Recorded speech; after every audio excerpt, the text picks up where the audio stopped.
பெரியார் சாதி இல்லைன்னு சொன்னாரு, மதம் இல்லைன்னு சொன்னாரு, கடவுள் இல்லைன்னு சொன்னாரு. இந்த மாதிரியான சூழல்கள்ல போய் சிக்கி கொண்டு மனிதர்கள் ஒருத்தருக்கு ஒருத்தர் மோதிக்க வேண்டாம், பகை வேண்டாம் அப்படின்னு சொன்னார். அதுதான் நீங்களும் சொல்றீங்க. அப்போ இருக்கிற ஏதோ ஒரு அநியாயத்துக்கு எதிர்மறையா அவர் சொன்னார். ஆமா ஆமா.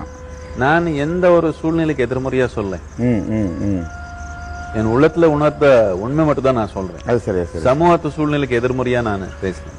இதுல ஒரு பிரச்சனை என்னன்னா, இப்போ நீங்க இந்த பூத்தோட்டத்துல போனீங்க, இதுல ஒரு 4-5 முள்ளு செடி இருந்தது, நல்லா குத்திடுச்சு உங்களுக்கு. ஆமா. குத்துனோட நீங்க இங்க உட்கார்ந்து என்ன சொன்னீங்க, இந்த செடி எல்லாம் நம்ம குத்துது, ஒரு செடி இல்லாம பண்ணிடு இந்த தோட்டத்துல எல்லாருக்கும் உங்க சைடு சொல்லிட்டீங்க. எல்லாம் போய் வெட்டி போட்டாங்க. பூச்செடி இருந்தது, மாமரம் இருந்தது, பல விதமான மரங்கள் எல்லாம் போச்சு. அது சரி சரி.